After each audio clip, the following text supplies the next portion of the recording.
बोलो नारायण भगवान की जय। बोलो कृष्ण भगवान की जय। मार्गशीर्ष मास कथा अध्याय 9। श्री लक्ष्मी नारायण नमः। श्री राधा कृष्णाय नमः। सूत जी कहते हैं, एक कसाई था सदन। वह बहुत ईमानदार था। वो भगवान के नाम कीर्तन में मस्त रहता था। यहाँ तक कि मांस को काटते बेचते हुए भी वह भगवान का नाम गुनगुनाता रहता था। एक दिन वह अपनी ही धुन में कहीं जा रहा था कि उसके पैर से कोई पत्थर टकराया।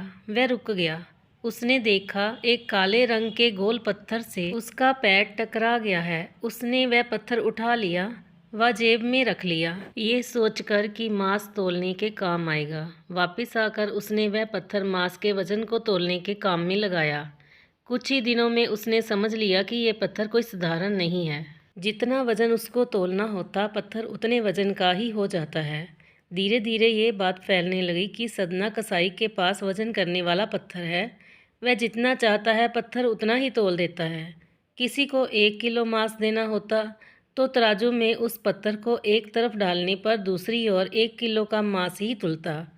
अगर किसी को 2 किलो चाहिए होता तो वह पत्थर 2 किलो के भार जितना भारी हो जाता। इस चमत्कार के कारण उनके यहाँ लोगों की भीड़ जुटने लगी। भीड़ जुटने के साथ ही सदन की दुकान की बिक्री बढ़ गई।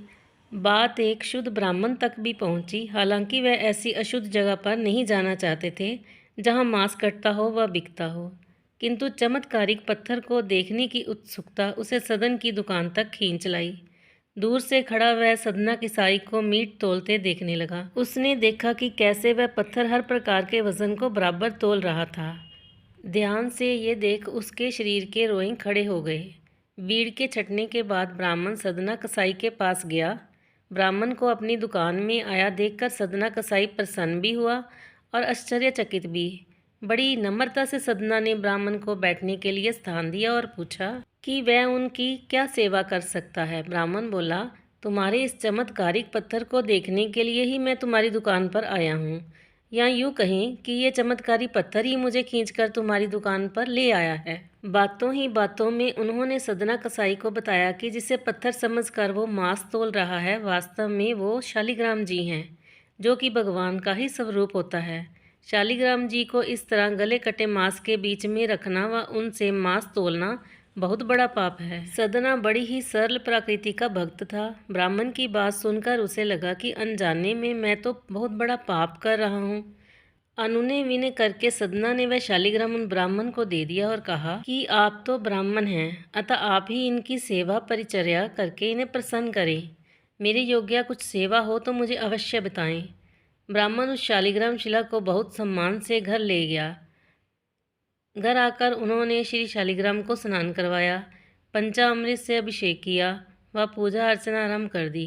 कुछ दिन ही बीते थे कि उन ब्राह्मण के स्वप्न में श्री शालिग्राम जी आए व कहा, हे ब्राह्मण, मैं तुम्हारी सेवाओं से प्रसन्न हूँ, किंतु तुम मुझे उसी कसाई के पास छोड़ आओ। स्वप्न में ही ब्राह्मण ने कारण पूछा तो उत्तर मिला कि तुम मेरी अर्चना पूजा करते हो, मुझे अच्छा लगता है, परंतु जो भक्त मेरे नाम का गुणगान कीर्तन करते रहते हैं उनको मैं अपने आप को भी बेच देता हूँ। सदना तुम्हारी तरह मेरी अर्चना नहीं करता है, परंतु वह हर समय मेरे नाम का गुणगान करता रहता है, जो कि मुझे अच्छा लगता है, इसलिए तो मैं उसके पास गया था। ब्राह्मण अगले दिन ही सदना कसाई के पास गया और उनको प्रणाम करके सारी बात बताई व शालिग्राम जी को उन्हें सौंप दिया। ब्राह्मण की बात सुनकर सदना कसाई की आंखों में आंसू आ गए। मन ही मन उन्होंने मांस बेचने खरीदने के कार्य को तिलांजलि देने की सोची और निश्चय किया कि यदि मेरे ठाकुर को कीर्तन पसंद है तो मैं अधिक से अधिक समय नाम कीर्तन ही करूँगा। जय जय श्री राधे। श्री कृष्ण गोविंद हरे मुरारी, हे नाथ नारायण वासुदेवा, हे नाथ नारायण वासुदेवा, हे नाथ नारायण वासुदेवा। बोलो नारायण भगवान की जय।